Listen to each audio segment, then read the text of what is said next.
জীবনের চাইতে বেশি ভালোবাসিলাম যারে, একবারও দেখিলাই তারে। জানি না আমার ভালোবাসায় আছে কি কোনো ভুল, একবার হলেও দেখা দিও হে প্রিয় রাসূল। বালাগাল উলা বিকামালিহি কাশাফাদ দুজা বিজামালিহি হাসুনাত জামিউ খিসালিহি সাল্লু আলাইহি ওয়া আলিহি। হাতে করে হাতের কাম, পায়ে করে পায়ের কাম, মুমিন মুসলমান জবান শুধু মুমিন মুসলমান জবান শুধু জপ আল্লাহর জাতি নাম। লা ইলাহা ইল্লাল্লাহ, জোরে লা ইলাহা ইল্লাল্লাহ, লা ইলাহা ইল্লাল্লাহ মুহাম্মাদুর রাসূলুল্লাহ সাল্লাল্লাহু আলাইহি ওয়াসাল্লাম। পয়গম্বর ইউসুফ আলাইহিস সালাতু ওয়াস সালাম আল্লাহ পাক রব্বুল আলামিনের একজন বিখ্যাত পয়গম্বর হযরত ইউসুফ আলাইহিস সালাতু ওয়াস সালাম, তাকে এক বান্দা পবিত্র বলে সাক্ষ্য দিয়েছিল। ইউসুফ আলাইহিস সালাতু ওয়াস সালামের ঘটনা আমরা সবাই জানি, আমি ঘটনার দিকে ফোকাস করব না। ঘটনা বলা উদ্দেশ্য নয় মুমিন মুসলমান। হযরত ইউসুফ আলাইহিস সালাতু ওয়াস সালামের ঘটনা থেকে আমাদের জন্য একটি শিক্ষা আছে। পয়গম্বর ইউসুফ দাস হয়ে আজিজে মিসরের বাড়িতে আশ্রয় গ্রহণ করেছে। পয়গম্বর ইউসুফ আজিজে মিসরের স্ত্রী তার আয়ত্তের মধ্যে থেকে লালিত পালিত হয়েছে, যার নাম হলো জুলাইখা। জুলাইখার তত্ত্বাবধানে হযরতে ইউসুফ আলাইহিস সালাতু ওয়াস সালাম গোলাম হিসেবে আজিজে মিসরের দরবারে এসেছে। সুবহানাল্লাহ। পয়গম্বর ইউসুফ আলাইহিস সালাতু ওয়াস সালাম, আল্লাহ তাআলা পয়গম্বরকে এত এত সৌন্দর্য দিয়েছেন। জুলাইখা হযরতে ইউসুফ আলাইহিস সালাতু ওয়াস সালামের প্রতি আসক্ত আকৃষ্ট। জুলাইখা হযরতে ইউসুফকে লালন পালন করতেছে। ধীরে ধীরে মনের মধ্যে প্রেম ভালোবাসা বাড়তেছে। ইউসুফ বড় হচ্ছে, যুবক হচ্ছে, জুলাইখার হৃদয়ের মধ্যে তত বেশি ভালোবাসা বৃদ্ধি পাচ্ছে। এভাবে চলতে চলতে জুলাইখা হযরত ইউসুফ আলাইহিস সালাতু ওয়াস সালামকে প্রস্তাব দিল, প্রেমের প্রস্তাব, ভালোবাসার প্রস্তাব। পয়গম্বর ইউসুফকে জুলাইখা বলতেছে, হে ইউসুফ, আমি তোমাকে ভালোবাসি, তুমি আমার ভালোবাসায় সাড়া দাও। নাউযুবিল্লাহ। পয়গম্বর আল্লাহ পাক রব্বুল আলামিনের পক্ষ থেকে পবিত্রতার সার্টিফিকেট প্রাপ্ত নবীগণ, এরা কারো প্রেমে সাড়া দিতে পারে না, কারণ প্রেম প্রীতি বিবাহ বন্ধন ব্যতীত হারাম হারাম। পয়গম্বর ইউসুফকে যখন প্রেমের প্রস্তাব দেওয়া হয়, পয়গম্বর ইউসুফ প্রত্যাখ্যান করে। বারবার যখন জুলাইখা প্রেমের প্রস্তাব দেয়, হযরত ইউসুফ আলাইহিস সালাতু ওয়াস সালাম বারবার প্রত্যাখ্যান করে। যতবার প্রস্তাব দেওয়া হয় ততবার ইউসুফ আলাইহিস সালাতু ওয়াস সালাম ইগনোর করেন, প্রস্তাব প্রত্যাখ্যান করে এড়িয়ে যান। এভাবে চলতে চলতে জুলাইখা রাগান্বিত হয়ে যায়। চিন্তা ভাবনা করতেছে, না, ইউসুফকে তো এভাবে পাওয়া যাবে না, তাকে আবদ্ধ করতে হবে। এমন জায়গার মধ্যে ইউসুফকে আবদ্ধ করব যেই জায়গায় থাকা অবস্থায় আমার কথা অমান্য করা তার পক্ষে সম্ভব হবে না। পয়গম্বর ইউসুফকে জুলাইখা তার প্রেমে আবদ্ধ করার জন্য, শারীরিক চাহিদা পূরণ করার জন্য আবদ্ধ করার চিন্তা ভাবনা করলেন, কৌশল অবলম্বন করলেন। দাসীকে ডাক দিয়া বলে, দাসী, পয়গম্বর ইউসুফকে আমার খাস কামরার মধ্যে ঢুকাইবা। খাস কামরা হলো 7টি দরওয়াজার ভিতরে। 7 দরওয়াজার ভিতরে ঢুকানোর পরে প্রত্যেক দরওয়াজার মধ্যে শক্ত তালা মেরে দিবা, মজবুত তালা মেরে দিবা। ইউসুফ যেন কোনোভাবে দরজা ত্যাগ করে, দরজা ওভারটেক করে বের হতে না পারে। যেই কথা সেই কাজ শুরু হয়ে গেল। খাস কামরার মধ্যে জুলাইখা বসে আছে। দাসী পয়গম্বর ইউসুফ আলাইহিস সালাতু ওয়াস সালামকে বলতেছে, হে যুবক ইউসুফ, রানী তোমাকে আহ্বান করেছে তার খাস কামরায় যাওয়ার জন্য। তোমার মাধ্যমে চিঠি পড়ানো হবে, গুরুত্বপূর্ণ কাজের জন্য তোমাকে ডাকা হয়েছে। ইউসুফ, চলো চলো, খাস কামরার মধ্যে তোমাকে যেতে হবে। পয়গম্বর ইউসুফ তখনও বুঝতে পারেন নাই আসল ঘটনাটা কি হতে যাচ্ছে।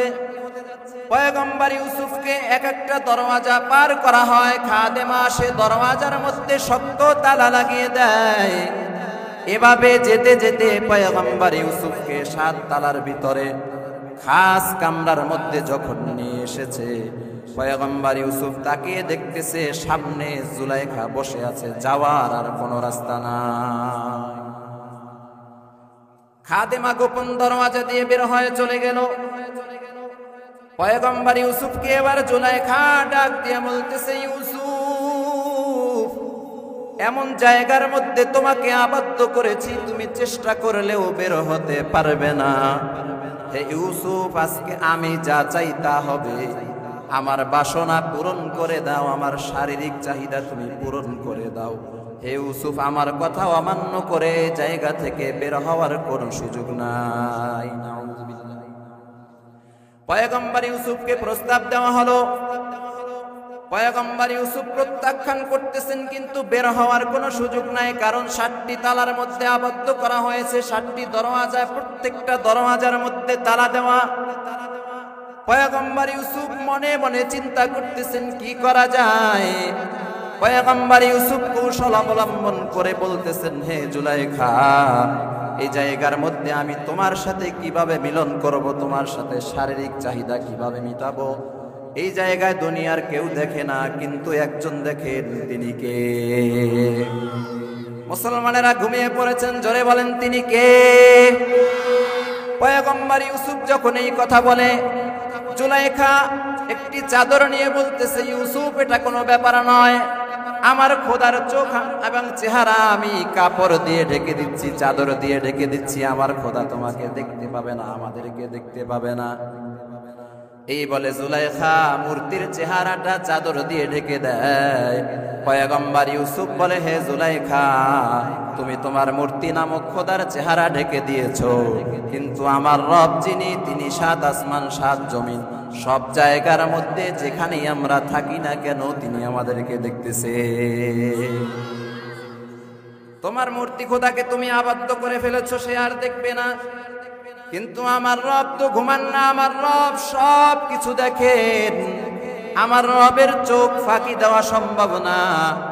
এই বলে হযরতে ইউসুফ আলাইহিস সালাতু ওয়াস সালাম যখন জুলাইখাকে এই কথা বললেন, জুলাইখা বলতেছে, যত কথাই বলো না কেন কোনো কাজ হবে না, আজকে আমার মনের বাসনা তোমাকে পূরণ করতেই হবে।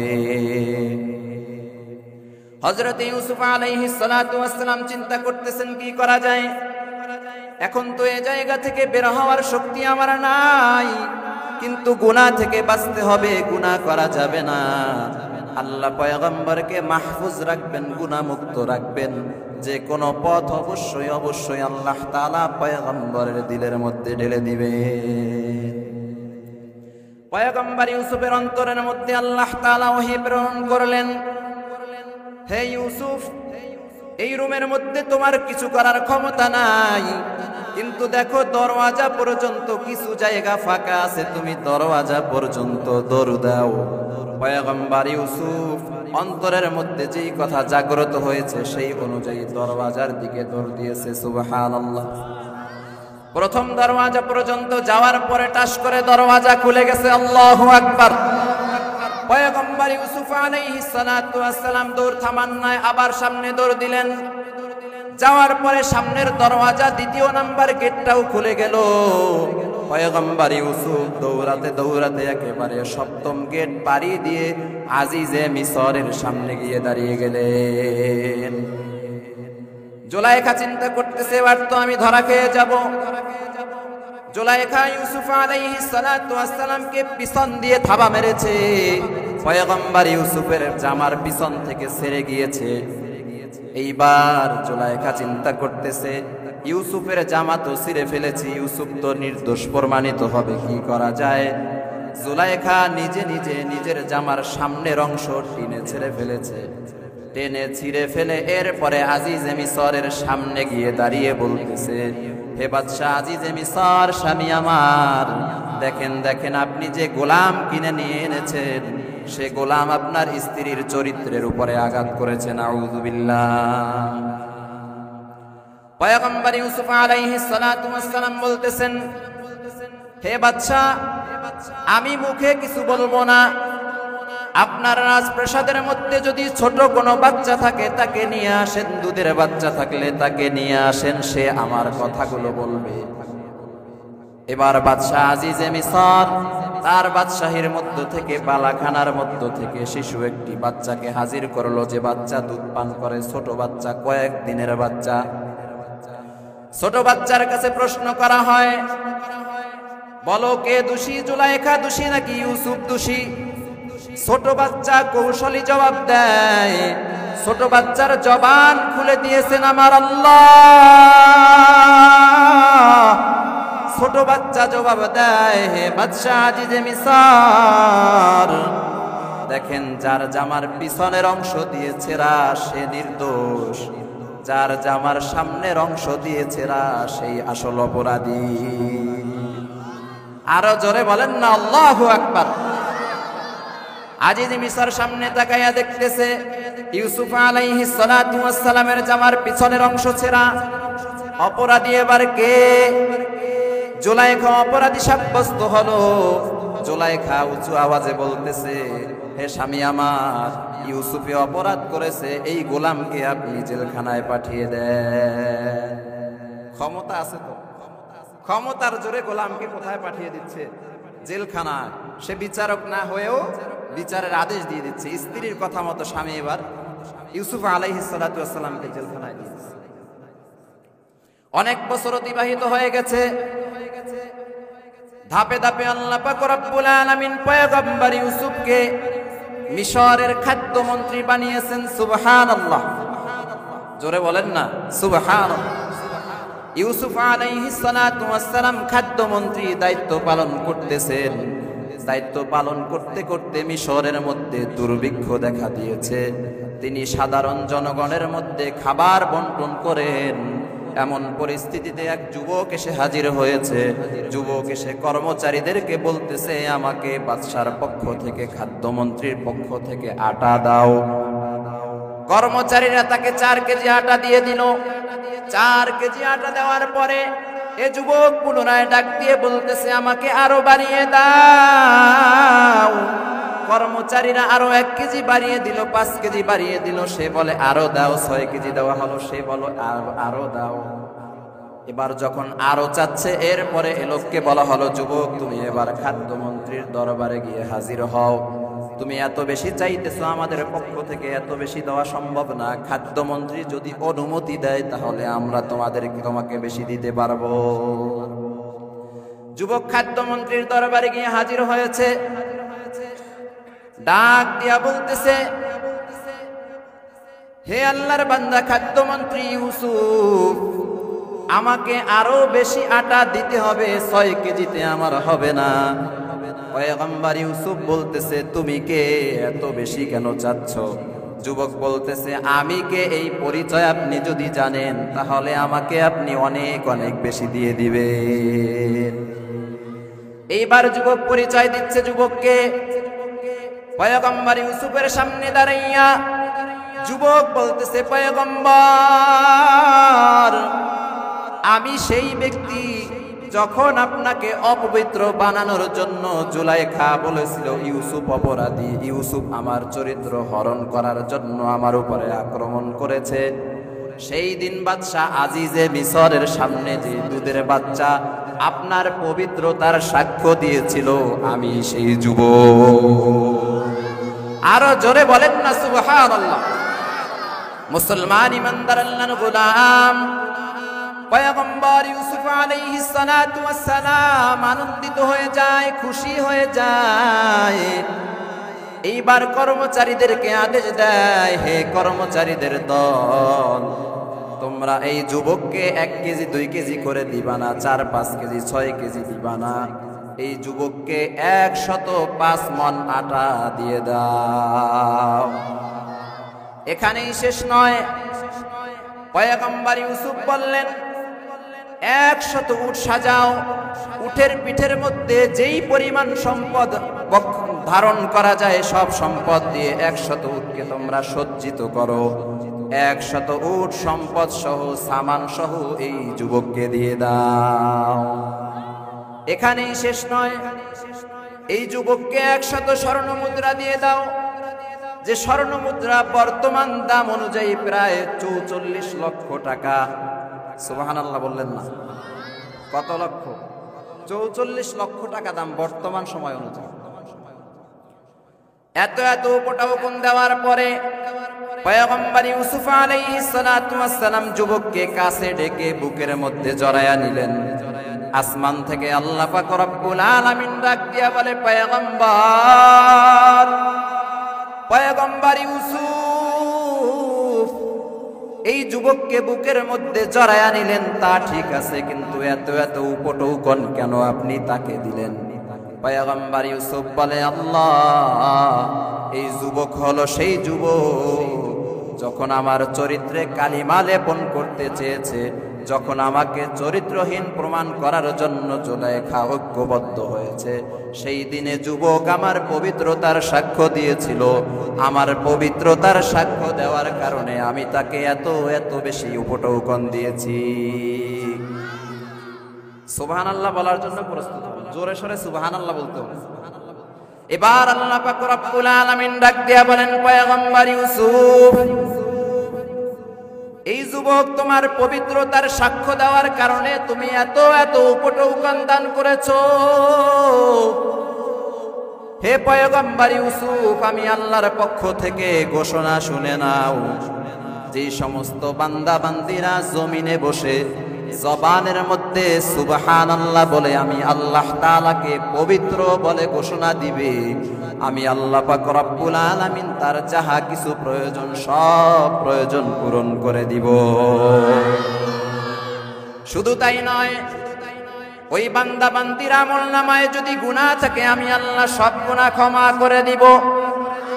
শুধু তাই নয় মুমিন ভাই, আল্লাহ পাক রব্বুল আলামিন ঘোষণা দিয়েছেন, ওই সমস্ত বান্দা বান্দিকে আমি আল্লাহ তাআলা গুনাহ মাফ করাইয়া জান্নাতুল ফিরদাউসের মেহমান বানাবো। তাহলে সুবহানাল্লাহ বলতে রাজি আছেন না নাই? আলোচনা কোন জায়গায় আসতে বুঝতে পেরেছেন? এজন্য জোরে সোরে আমরা মহাব্বতে আবার সকলে বলি সুবহানাল্লাহ। যে আয়াত শরীফ তেলাওয়াত করেছি সূরাতুল বাকারার 183 নম্বর আয়াতের মধ্যে আল্লাহ পাক রব্বুল আলামিন বলেছেন, ইয়া আইয়ুহাল্লাযীনা আমানু কুতিবা আলাইকুমুস সিয়াম কামা কুতিবা আলাল্লাযীনা মিন ক্বাবলিকুম লাআল্লাকুম তাত্তাকুন। আল্লাহু আকবার। আল্লাহ পাক রব্বুল আলামিন বলেন, হে ঈমানওয়ালা বান্দা বান্দির দল, আমি আল্লাহ পাক রব্বুল আলামিন তোমাদের জন্য রমজানুল মুবারকের রোজাকে ফরজ করে দিয়েছি। তোমরা ভয় পাওয়ার কারণ নাই, ভয়ের কোনো কারণ নাই, টেনশনের কোনো কারণ নাই। রোজা এটা ভয়ঙ্কর কোনো জিনিস নয়। এই রোজাকে আমি আল্লাহ তাআলা তোমাদের পূর্বে যারা দুনিয়াতে এসেছে তাদের জন্যও ফরজ করেছিলাম। এটা ভয়ঙ্কর কোনো জিনিস নয় যে আমরা এটা বহন করতে পারবো না, রোজা রাখতে পারবো না, এরকম ভয়ঙ্কর কোনো আমল আল্লাহ তাআলা আমাদেরকে দেন নাই। আল্লাহ তাআলা আমাদেরকে সান্ত্বনা দিয়েছেন যে তোমরা ভয় পাবে না, কারণ তোমাদের পূর্বে যারা দুনিয়াতে এসেছে তারাও এ রোজা পালন করেছে। তারা যেহেতু পেরেছে আমরাও পারবো ইনশাআল্লাহ। এই রোজাকে আমাদের জন্য কেন দেওয়া হয়েছে? লাআল্লাকুম তাত্তাকুন। আল্লাহ তাআলা বলেছেন তোমরা যেন তাকওয়াবান হতে পারো, তাকওয়া যেন অর্জন করতে পারো, এজন্য তোমাদেরকে রমজানুল মুবারক দেওয়া হয়েছে। আল্লাহ পাক রব্বুল আলামিনের প্যারা হাবিব সাল্লাল্লাহু আলাইহি ওয়াসাল্লাম বলেন, আত-তাকওয়া হাহুনা। তাকওয়া এটা বাজারের কোনো মেডিসিন নয়, তাকওয়া এটা থাকে হলো অন্তরে। তাকওয়া কোথায় থাকে? নতুন হাট বাজারে গিয়ে তাকওয়া তালাশ করলে কোনো দোকানদার তাকওয়া নামক মেডিসিন দিতে পারবে না। তাকওয়া মানে হলো আল্লাহ তাআলার ভয়। এ তাকওয়া থাকে মানুষের অন্তরে, কলবে, হৃদয়ে। এ তাকওয়া দেখা যায় না। যেই মুসলমান রোজা রাখে, দিনের বেলা কোনো খাবারে মুখ লাগায় না, আহারও করে না, খায়ও না, পানও করে না, এই বান্দার কলবের মধ্যে, হৃদয়ের মধ্যে, অন্তরের মধ্যে আছে আল্লাহর ভয়। আল্লাহর ভয় যদি না থাকতো, মুমিন দরওয়াজা বন্ধ করে খাবার খেতে পারতো কি পারতো না? মুমিন রোজা রাখার পরে দরওয়াজা বন্ধ করে খাবার খায় না। স্ত্রী সন্তান কেউ বাসায় নেই, তবুও দরওয়াজা বন্ধ করে খাবার খায় না। পানির নিচে ডুব দিয়েও পানি পান করে না। নীরব নিস্তব্ধ জঙ্গলের মধ্যে গিয়েও কোনো ধরনের খাবারে মুখ লাগায় না। মুমিনকে যদি জিজ্ঞাসা করা হয়, মুমিন কেন তুমি খাও না? বলে আমি রোজা রেখেছি আল্লাহর জন্য। দুনিয়ার মানুষ না দেখলেও একজন আমাকে দেখবেন, তিনি কে? আল্লাহর ভয় অন্তরে থাকার কারণে মুমিন রমজান মাসে দিনের বেলায় খাবার খায় না।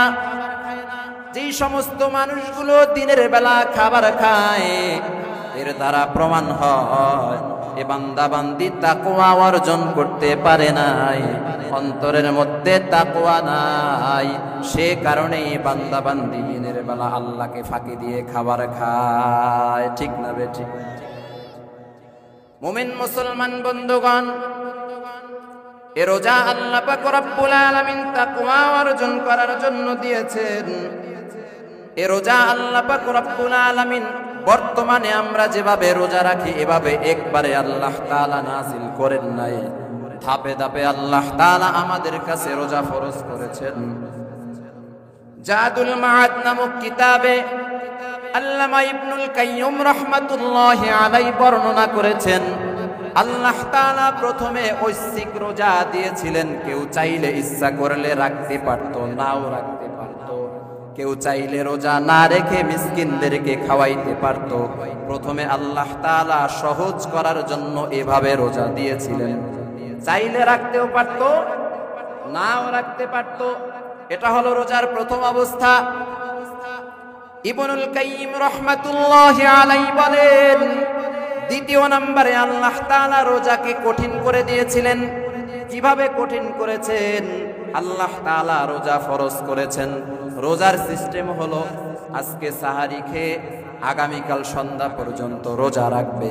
তবে কেউ যদি ইফতার করার আগে ঘুমিয়ে পড়ে, তাহলে ঘুম ভাঙার পরে আর ইফতার করার সুযোগ নাই। লাগাতার 2 দিন না খেয়ে পরের দিন সন্ধ্যাবেলায় ইফতার করতে হবে। সুবহানাল্লাহ। এরকম হইলে আমরা রোজা রাখতে পারতাম? অনেকে ইফতারের আগ মুহূর্তে ঘুমিয়ে যায়, আজান হওয়ার পরে ঘুম থেকে জাগ্রত হয়ে ইফতার করে সুযোগ আছে না নাই? এমন একটা সময় ছিল আল্লাহ তাআলা রোজাকে এমন ভাবে দিয়েছিলেন, ঘুমিয়ে যদি পড়তো, আজানের টাইম ওভার হয়ে ইফতারের টাইম যদি পার হয়ে যেত, তাহলে এ রোজা ভাঙার কোনো সুযোগ ছিল না, ইফতার করার সুযোগ ছিল না।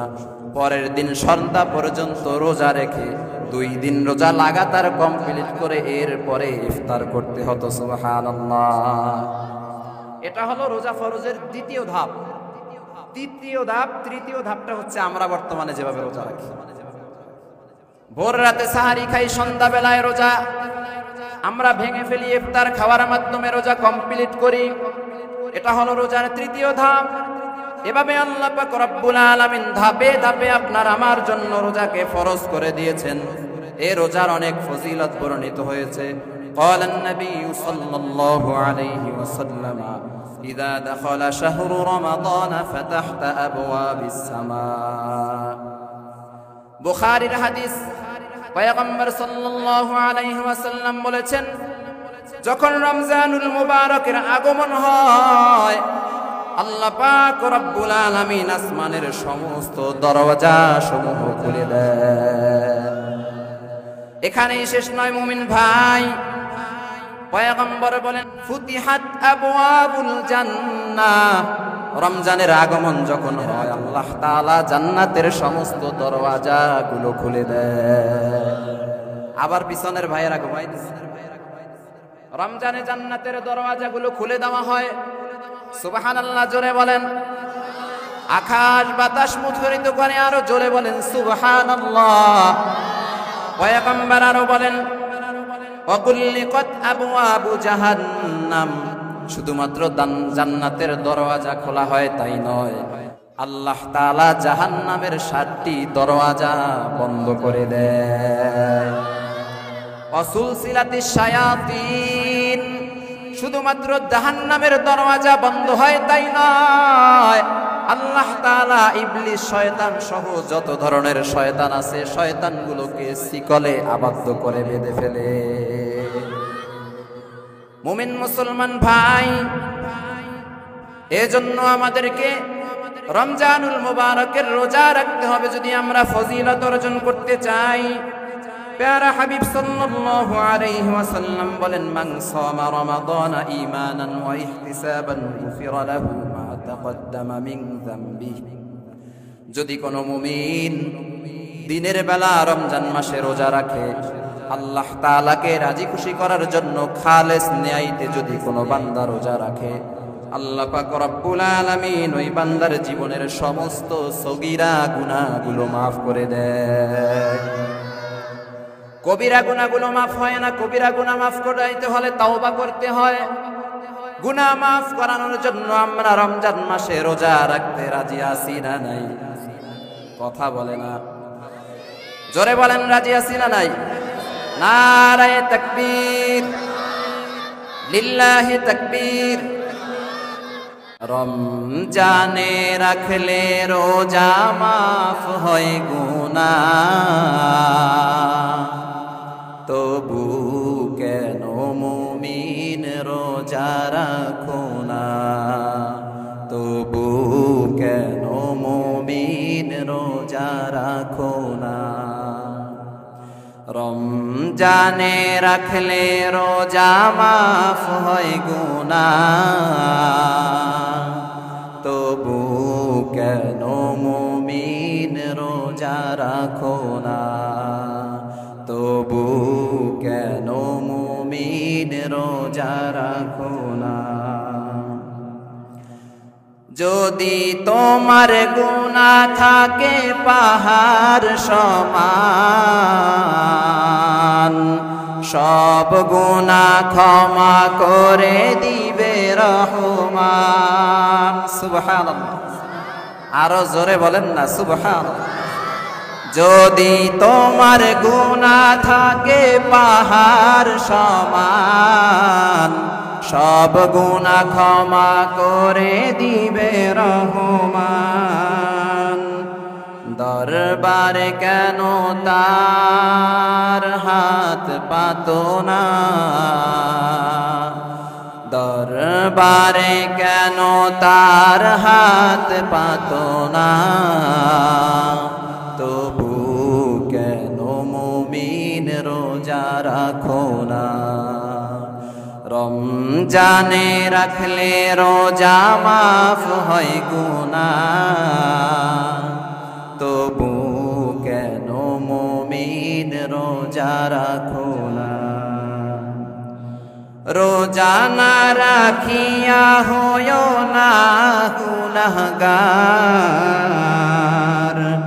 গুনাহগার হাসরে পাবে না নিস্তার। ঠিক না বে ঠিক? রোজা না রাখিয়া হয়ো না গুনাহগার, গুনাহগার হাসরে পাবে না নিস্তার। রোজা রেখে গুনাহগার মাফ চাও না, রোজা রেখে গুনাহগার কেন মাফ চাও না, তবু কেন মুমিন রোজা রাখো না।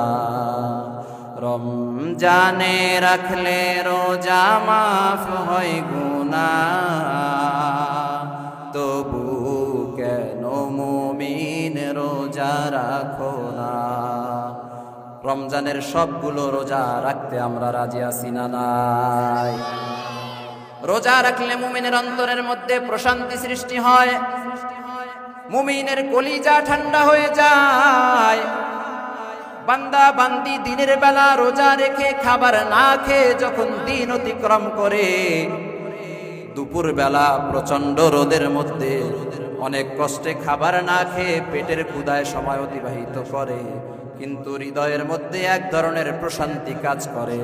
মনে হয় যেন আমি যখন ইফতার করব, আমার হৃদয়টা, আমার পেটটা আল্লাহ তাআলা রহমত দিয়ে ভরে দিবে। গভর্নর হাজ্জাজ বিন ইউসুফ নামে একজন জালিম বাদশা ছিল। হাজ্জাজ বিন ইউসুফ মুসলমান বাদশা, মিশরের জালিম বাদশা। এর থেকে জালিম লোক পৃথিবীতে আসছে কিনা আল্লাহ তাআলা ভালো জানেন। এই হাজ্জাজ বিন ইউসুফ একদিন দিনের বেলা রোজার দিনে মেহমান নিয়ে নাস্তা খাবে, খাবার খাবে, মেহমান খুঁজতেছে, মেহমান পাওয়া যায় না। খাদেমকে ডাক দিয়া বলে, খাদেম যাও যাও যাও, মেহমান সারা আমি বাদশা হাজ্জাজ বিন ইউসুফ খাবার খাবো না। খাদেম মেহমান খোঁজার জন্য বের হয়েছে। মেহমান খুঁজতে খুঁজতে একজন বেদুইন ব্যক্তিকে পাইল। আল্লাহর বান্দাকে আহ্বান করা হলো, হে গোলাম, গভর্নর বাদশা হাজ্জাজ বিন ইউসুফ তোমাকে আহ্বান করেছে, তুমি বাদশার দস্তরখানে উপস্থিত হয়ে যাও, আজকে তুমি বাদশার সাথে খাবার খাইবা।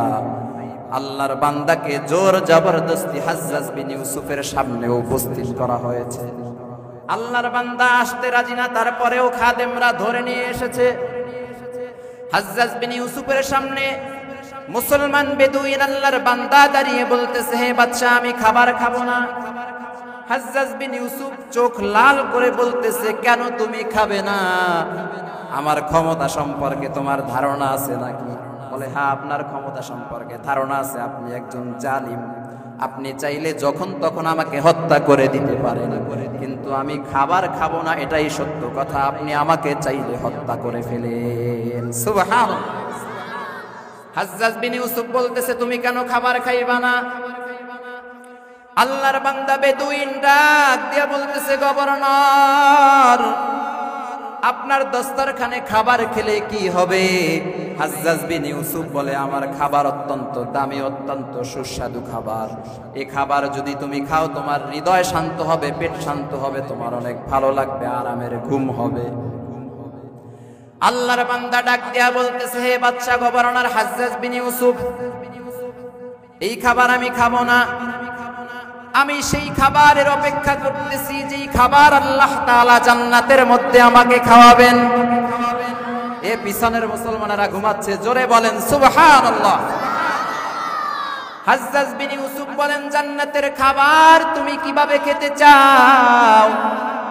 আল্লাহর বান্দা ডাক দিয়া বলে, হে বাদশা, আমি একজন রোজাদার, আমি এখন রোজা অবস্থায় আছি, রোজা ভেঙে আপনার দস্তারখানে আমি বসবো না। জান্নাতে আল্লাহ তাআলা আমার জন্য বিভিন্ন আইটেমের খাবার রেখেছেন, সে খাবার খাওয়ার অপেক্ষা আমি করতেছি, এ দুনিয়ার সামান্য খাবার আমি খাবো না।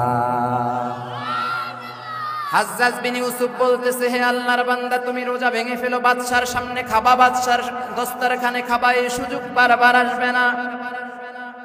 আল্লাহর বান্দা বলে, না না না, আপনি চাইলে আমাকে হত্যা করতে পারেন, এই জায়গার মধ্যে আমাকে মেরে ফেলতে পারেন, কিন্তু আমি খাবার খাবো না। আল্লাহ পাক রব্বুল আলামিন প্রত্যেক রমজানে জান্নাতকে সুসজ্জিত করেন, জান্নাতকে সৌন্দর্যমণ্ডিত করেন, জান্নাতকে সুন্দর সুন্দর খাবার দিয়ে সুসজ্জিত করে। ইমানদার রোজাদার বান্দা বান্দীদের জন্য জান্নাতকে সাজানো হয়। আমি জান্নাতের খাবারের অপেক্ষা করতেছি, আপনার দস্তারখানে আমি বসবো না। জালিম বাদশার হৃদয় ঠান্ডা হয়ে গেল। সাধারণ মুসলমান কি বলে, আমি একজন গভর্নর হয়ে, বাদশা হয়ে আমি রোজা রাখলাম না, রমজানের রোজা ছেড়ে দিলাম, কিন্তু আল্লাহর বান্দা সাধারণ একজন মুসলমান, সে রোজা রেখেছে আল্লাহর প্রতি, তার আত্মবিশ্বাস অনেক গভীর, আল্লাহর প্রতি ভালোবাসা অনেক অনেক বেশি। আমি ভুল করেছি, এ বান্দার উপরে আমি জুলুম করেছি, তাকে জোর জবরদস্তি করে দস্তারখানে বসানোর চেষ্টা করেছি। না না, আমি ভুল করেছি। গভর্নর খাদেমদেরকে আদেশ দেয়, হে খাদেমেরা, এ বান্দাকে তোমরা দস্তারখানে জোর জবরদস্তি বসায়ও না, আমার রাজপ্রাসাদ থেকে এ বান্দাকে অনেক অনেক বেশি উপটৌকন দিয়ে দাও। সুবহানাল্লাহ, জোরে বলেন। মুমিন মুসলমান ভাই, জান্নাতের সে খাবার যদি খেতে হয়, আমাদেরকে রোজা রাখতে হবে, রোজাদার হতে হবে, কোনো অজুহাতেই রোজা ছাড়া যাবে না।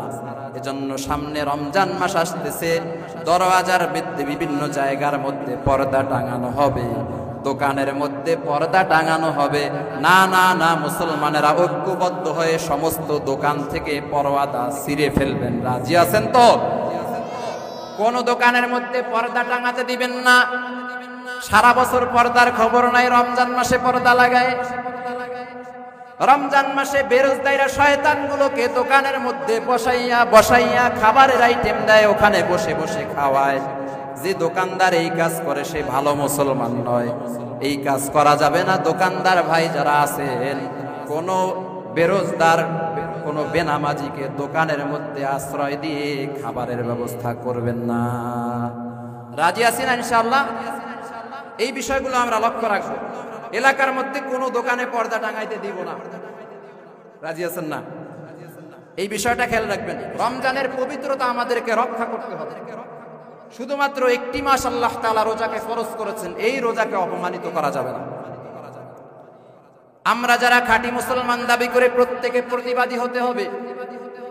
কোন মুসলমান যেন রোজা না রেখে দোকানের মধ্যে এসে আড্ডা দিয়ে খাবার খেতে না পারে, রোজাদারের সামনে যেন ঝুলিয়ে ঝুলিয়ে সিগারেট পান করতে না পারে। এই বিষয়গুলো আমরা লক্ষ্য রাখবো, প্রতিবাদ করব। প্রতিবাদ করলে বেরোজাদার দোকানে এসে, রাস্তায় এসে সিগারেট বিড়ি খাওয়ার সুযোগ পাবে না, টয়লেটে গিয়ে খাবে। ঠিক না বেঠি? এই বিষয়ে আমাদের সচেতন হতে হবে। মুমিন মুসলমান ভাই, সাওম মানে বিরত থাকা। সায়েম বলা হয় যে ব্যক্তি রোজা রাখে। কি থেকে আমরা বিরত থাকবো? খাবার দাবার এবং স্ত্রী সহবাস থেকে বিরত থাকবো, এটার নাম হলো রোজা। বলে হুজুর, সারাদিন তো আমরা খাবার থেকে বিরত থাকি, সন্ধ্যাবেলা 15, 20, 25, 30 আইটেম দিয়ে এরপরে ইফতার সাজাই। মুমিন মুসলমান বুঝতে হবে, রমজান মানে, রোজা মানে হলো ত্যাগ স্বীকার করা। ত্যাগ স্বীকার যদি করতে হয় তাহলে 20-25 ধরনের আইটেম চলবে না।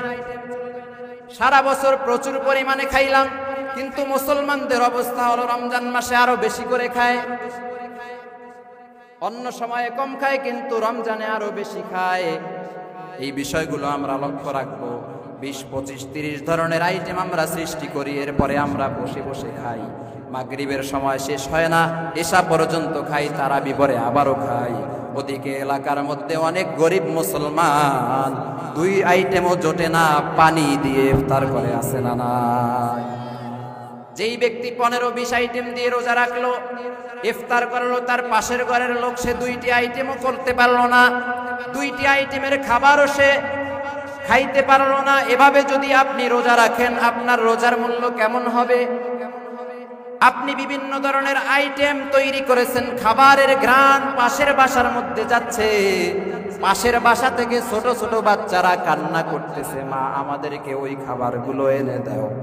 মা সন্তানের সামনে পানির গ্লাস দিয়ে বলে, বাবা ওগুলো খাওয়া আমাদের সামর্থ্য নাই, পানি দিয়ে ইফতার করে না। এজন্য রোজা রাখে, রোজা রেখে এরপরে 25-30 ধরনের আইটেম আমরা সৃষ্টি করব না। আশেপাশে কোন গরিব মুসলমান আছে তারা ইফতার করার জন্য খাবার পায় না, তাদের জন্য আমরা খাবারের ব্যবস্থা করব, রাজি আছি তো ইনশাআল্লাহ? এই বিষয়গুলো লক্ষ্য রাখবো, তাহলে আমাদের রোজা অনেক দামি হবে। মুসলমান ইমানদার আল্লাহর গোলাম, মা বোনদের জন্য কিছু বলতে বলা হয়েছে, 1 মিনিটের মধ্যে আমি শেষ করতেছি। পর্দার অন্তরালের মা বোন আপনারা লক্ষ্য করে শুনেন, প্যারা হাবিব সাল্লাল্লাহু আলাইহি ওয়াসাল্লাম বলেছেন, আল মারআতু ইযা সাল্লাত খামসাহা ওয়া সামাত শাহরাহা ওয়া আহসানাত ফারজাহা ওয়া আতাআত বা'লাহা ফালতাদখুল মিন আইয়ি আবওয়াবিল জান্নাতি শাআত। প্যারা হাবিব সাল্লাল্লাহু আলাইহি ওয়াসাল্লাম বলেছেন, কোন মহিলা যদি 4টি কাজ করে, আল্লাহ পাক রব্বুল আলামিনের 8টি জান্নাত তাকে আহ্বান করবে, সুবহানাল্লাহ। ওই মহিলা চাইলে যে কোনো জান্নাতের দরওয়াজা দিয়ে জান্নাতে প্রবেশ করতে পারবে। 4টি কাজের মধ্যে 1 নম্বরে কাজ হলো 5 ওয়াক্ত নামাজ সঠিক সময়ে আদায় করতে হবে। 2 নম্বরের কাজ হলো মা বোনেরা রমজান মাসের রোজা সঠিকভাবে আদায় করতে হবে। 3 নম্বরের কাজ হলো লজ্জায় স্থান হেফাজত করতে হবে। 4 নম্বরের কাজ হলো স্বামীর হুকুম মানতে হবে, স্বামীর আনুগত্য করতে হবে। কোন মা বোন যদি এই 4টি কাজ করতে পারে, প্যারা হাবিব বলেছেন যে সমস্ত জান্নাতগুলো ওই আল্লাহর বান্দিকে জান্নাতে ঢোকার জন্য ডাকবে। 4টি কাজ মা বোনেরা কোন করবেন, কনফার্ম জান্নাতি হয়ে যাবে।